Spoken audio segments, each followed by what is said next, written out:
Gimana? Duduknya sudah nyaman? Sudah Pak. Oh, ya. Baik, sebelum kita mulai, kita mungkin kita harus melepaskan masker walaupun dalam pandemi seperti ini tentang kesehatan, tapi demi memperlancar komunikasi kita mohon melepaskan masker. Ya Pak. Ya, selanjutnya, apa kabarnya adik? Baik Pak. Pak, apa kabarnya Pak? Oh, baik juga. Tapi sebelumnya saya ingin bertanya, nama adik siapa? Ya, nama saya Melan Ratu Pak. Saya biasa dipanggil Melan. Iya. Ya. Melan jurusan apa? Saya jurusan IPS Pak. Oh, jurusan IPS. Ya Pak. Mungkin dengan Melan mengambil jurusan IPS ini, mungkin apa cita-cita kedepannya Melan seperti apa? Cita-cita saya ke depannya saya ingin menjadi seorang manajemen di sebuah perusahaan Pak. Oh, manajemen sebuah perusahaan. Wah, Iya. bagus. Melan hobinya apa? Hobi saya bernyanyi Pak. Oh, bernyanyi. Wah, pasti suaranya bagus nih. Iya Pak, sangat bagus Pak. Ah, baik. Terus Melan ini asalnya dari mana? Asal saya dari Sumba Pak. Dari Sumba. Tepatnya di Waingapu Pak. Dengar-dengar itu dari Sumba itu daerahnya bagus ya? Pemandangannya, pariwisata. Iya Pak, sangat bagus. Sangat banyak pariwisatanya Pak. Wah, bagus. Ya, sekarang nanti Pak ada cita-cita mau ke sana. Dari mungkin kalau Pak ke sana tuh harus hubungi Melan, Pak, antar-antar sebagai warga lokal. Ya Pak, nanti kalau Bapak ingin pergi ke Sumba, Bapak bisa menghubungi saya Pak. Jadi adik datang ke sini ada keperluan apa? Jadi tujuan saya datang ke sini ada beberapa hal yang ingin saya ceritakan kepada Bapak. Oh, ya. Tapi sebelum kita melanjutkan, Pak ingin kita komitmen dan kesepakatan dalam konseling ini. Yang pertama tuh kita membutuhkan waktu dalam konseling ini 30 menit. Jadi harus menggunakan waktu itu semaksimal mungkin untuk apa yang adik lakukan, silakan lakukan dalam waktu 30 menit. Dan juga kedua, adik itu jangan sungkan-sungkan menceritakan semua masalah adik, karena kami mempunyai asas kerahasiaan. Jadi tenang saja untuk adik lakukan semua apa yang adik masalah. Terima kasih. Oh iya Bapak. Jadi ada yang mulai menceritakan masalah yang adik alami, mungkin silakan. Ya Pak, jadi begini, saya ini di dalam kelas saya merasa kurang percaya diri saat tampil di depan kelas Pak. Masalah kurang percaya diri. Mungkin apa yang membuat adik kurang percaya diri di depan kelas? Jadi yang membuat saya kurang percaya diri di dalam kelas itu Pak, pertama saya takut untuk ketika ingin bertanya ataupun ketika ingin presentasi di depan kelas, saya selalu merasa gugup Pak. Merasa gugup. Mungkin ada faktor-faktor apa yang sehingga membuat adik itu merasa gugup? Yang pertama itu Pak, kecemasan dalam diri saya Pak. Saya ketika ingin misalkan ingin mempresentasi di depan kelas, saya selalu merasa cemas terlebih dahulu. Begitu. Mungkin ada hal-hal lain yang membuat merasa gugup ketika tampil di depan kelas. Mungkin ada hal-hal yang lain selain cemas atau apa? Ya, kedua itu Pak, saya takut ditertawakan oleh teman-teman ketika saya ingin bertanya. Saya takut salah Pak, jadi saya takut ketika saya menyebut salah, teman-teman menertawakan saya Pak. Selanjutnya, apa yang adik lakukan ketika merasa gugup saat presentasi di depan kelas? Ketika saya presentasi di depan kelas, saya merasa gugup. Saya hanya terdiam Pak, hanya menunduk kepala, menggaruk-garuk kepala Pak.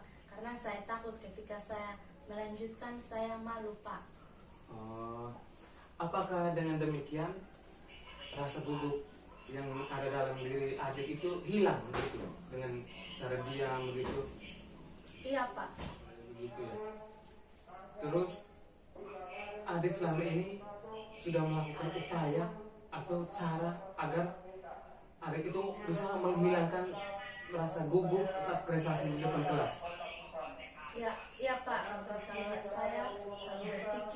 supaya saya berusaha supaya ketika tampil di depan kelas saya tidak merasa gugup. Saya kadang selalu di rumah saya selalu mencoba untuk berbicara sendiri di depan cermin, Pak.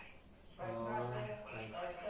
Bagus juga. Tapi apakah adik itu yakin dengan cara atau keputusan yang adik ambil ini? Caranya. Saya tidak yakin, Pak, karena ketika saya dihadapkan dengan teman-teman kelas, saya mulai merasa gugup, Pak. Oh, gitu. Jadi adik itu harus melatih mental. Selain pelan-pelan di depan latih di depan cermin, ada harus tahu pelan-pelan sendiri, ajak teman terdekat untuk latihan begitu. Mulai dari sedikit-sedikit orang pasti akan terbiasa.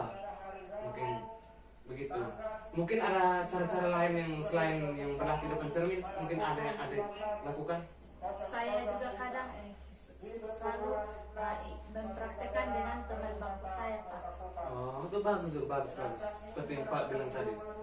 Mungkin setelah dengan mempraktekkan hal itu, mungkin ada kemajuan yang adik rasakan atau tetap sama saja daftar begitu atau semakin menurun?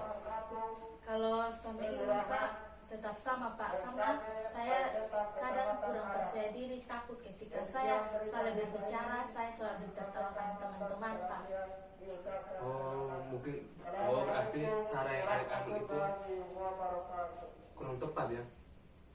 Jadi begini, Pak mau sampaikan pengalaman atau saran dari Pak, dari pengalaman teman Pak atau Pak sendiri mungkin saya sharing. Jadi begini, itu salah satu sifat insecure toh. Jadi kita tuh rasa ketakutan, kecemasan akan kesalahan kita tuh itu besar. Jadi itu membuat adik gugup di depan teman-teman. Mungkin rasa perfeksionisnya itu berlebihan. Jadi untuk mengurangi atau meminimalis hal tersebut itu adik harus berlatih banyak. Macam harus berlatih terus. Itu akan menjadi suatu kebiasaan. Jadi adik itu pertama melatih yang cara pertama tadi sebagus melatih depan cermin, habis pelan-pelan sudah terbiasa itu latih dengan teman terdekat. Itu hal yang penting, latihan dengan teman terdekat. Terus ya pelan-pelan lah, mungkin dari 1-2 orang menjadi 3-4 orang menjadi banyak gitu.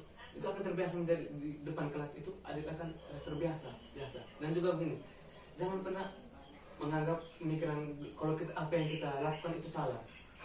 Jangan pernah menanamkan dalam pikiran bahwa apa yang kita lakukan itu salah. Itu akan membuat mental kita jatuh sebelum kita melakukan apa-apa.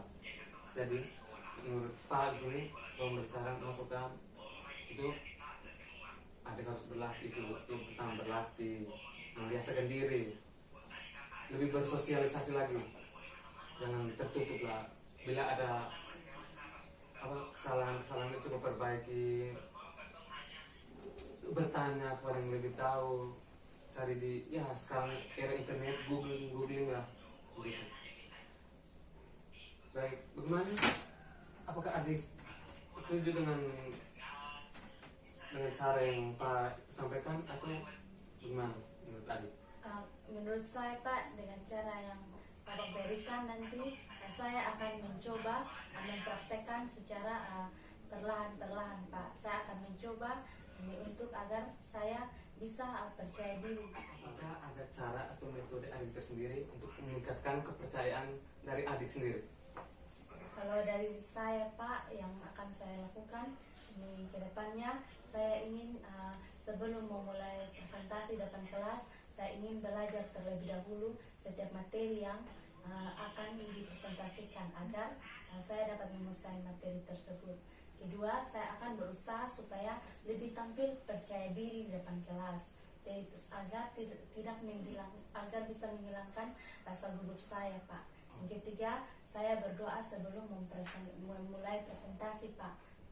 Itu yang akan saya lakukan ke depannya, Pak. Oh, bagus, itu cara yang bagus. Bagus sekali. Dengan mungkin cara adik itu, apakah adik yakin bisa menjalankan hal tersebut? Ya, Pak, saya yakin saya bisa menjalankan hal tersebut, Pak. Oh, ya, baik. Bagus. sehingga kalau adik bisa menjalankan itu dengan baik, dengan cara yang Pak sampaikan, dengan cara yang adik berikan sendiri, itu mungkin akan meningkatkan kepercayaan diri adik dengan secara cepat. Bagus, kamu sudah tahu yang harus kamu lakukan untuk meningkatkan kepercayaan diri dari adik. Jadi sebelum kita akhiri konseling kita hari ini, mungkin apa perasaan adik dalam konseling yang kita lakukan dalam hari ini? Jadi perasaan saya setelah mengikuti konseling hari ini Pak, saya merasa lega dan saya merasa tenang Pak, dan kecemasan yang saya alami mulai menurun Pak, dan saya juga dapat mengetahui langkah-langkah apa yang harus saya ambil supaya mengatasi rasa kepercayaan diri saya.